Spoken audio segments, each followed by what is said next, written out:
Para penghuni di sebuah komunitas di Shanghai bentrokan hebat dengan petugas keamanan dan petugas polisi.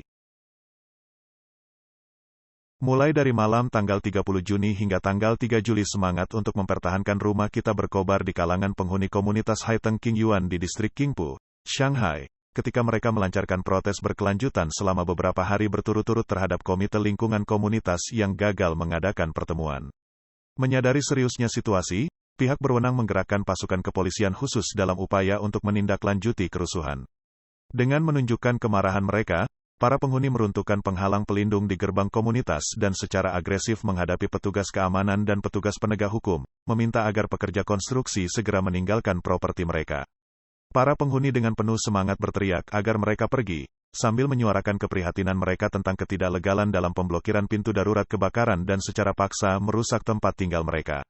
Di tengah protes tersebut, beberapa penghuni mengalami dorongan dan tendangan keras, yang mengakibatkan mereka terjatuh.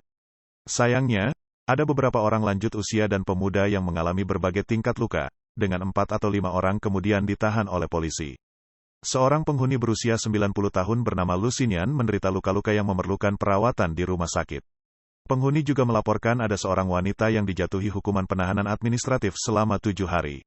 Seorang penghuni mengungkapkan bahwa ketegangan antara penghuni komunitas Haiteng Qingyuan dan perusahaan properti telah berlangsung sejak tahun 2019, yang berasal dari ketidaksetujuan mereka terkait rencana penggantian dinding eksterior komunitas. Ketegangan antara kedua belah pihak telah berlanjut hingga tahun ini. Secara bersamaan, beberapa penghuni menggunakan platform media sosial untuk mengungkapkan bahwa proyek renovasi dinding luar untuk komunitas Haiteng Qingyuan memerlukan biaya perkiraan sebesar 20 juta yuan atau sekitar 2,76 juta dolar.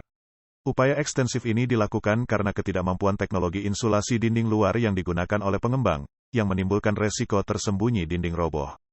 Sebagai akibatnya, pemerintah memberikan bantuan keuangan untuk memfasilitasi upaya perbaikan yang diinisiasi oleh pengembang. Apa yang semula direncanakan sebagai proyek yang bertujuan untuk memberi manfaat bagi komunitas, kini telah berubah menjadi situasi yang mengkhawatirkan, yang berpotensi membahayakan penghuninya.